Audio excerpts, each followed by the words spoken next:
గుంటూరులో హిందూ సంఘాలు ధర్నా నిర్వహించాయి. పూజారులను బెదిరించి దౌర్జన్యాలకు పాల్పడ్డాన్ని నిరసిస్తూ హిందువులు ఆందోళనకు దిగారు. హిందూ కాలేజ్ పక్కన వినాయక స్వామి దేవస్థానం పూజారిని 25 లక్షల రూపాయలు ఇవ్వాలని బెదిరించి దౌర్జన్యం చేశారని హిందూ సంఘం నాయకుడు అనిల్ బెహ్రా మండిపడ్డారు. వినాయక స్వామి గుడి వద్ద హిందూ భక్తులు నిరసన వ్యక్తం చేశారు. టీడీపీ బ్రాహ్మణ నాయుడు పూజారిపై అపవాదు మోపుతున్నారని అన్నారు. వీరి అక్రమాలకు హిందూ చైతన్య వేదిక పేరు వాడుతున్నారని ఆగ్రహం వ్యక్తం చేశారు.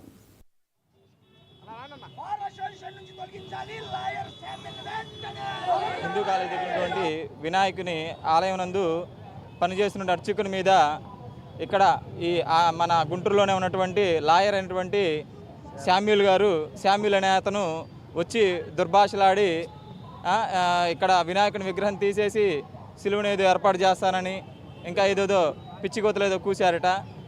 దాన్ని మేము విశ్వ హిందూ పరిషత్ తరపున పూర్తిగా ఖండిస్తున్నాం. ఇక్కడ అసలు గుంటూరులో ఏం జరుగుతుందో అర్థం కావట్లేదు. అనేక విధాలుగా శివలింగాలను ధ్వంసం చేస్తున్నారు. గో అక్రమ రవాణా జరుగుతుంది.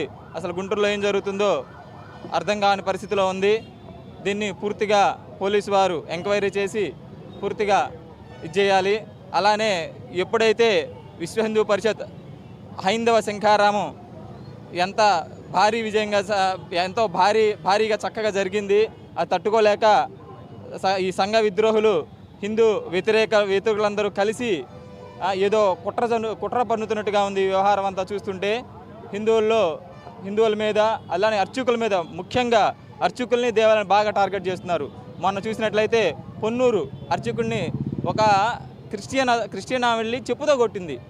చెప్పుతో కొట్టడం కాబట్టి ఆలయంలో సీసీ ఫుటేజ్ కూడా ఉంది. ఆలయంలో అర్చకుడి మీద వెళ్ళి పిడుగుదులు గుద్దాడు. అతనికి హెల్త్ బాగోపోయినా సరే అర్చకుల మీద ఇన్ని దాడులు జరుగుతున్నాయి.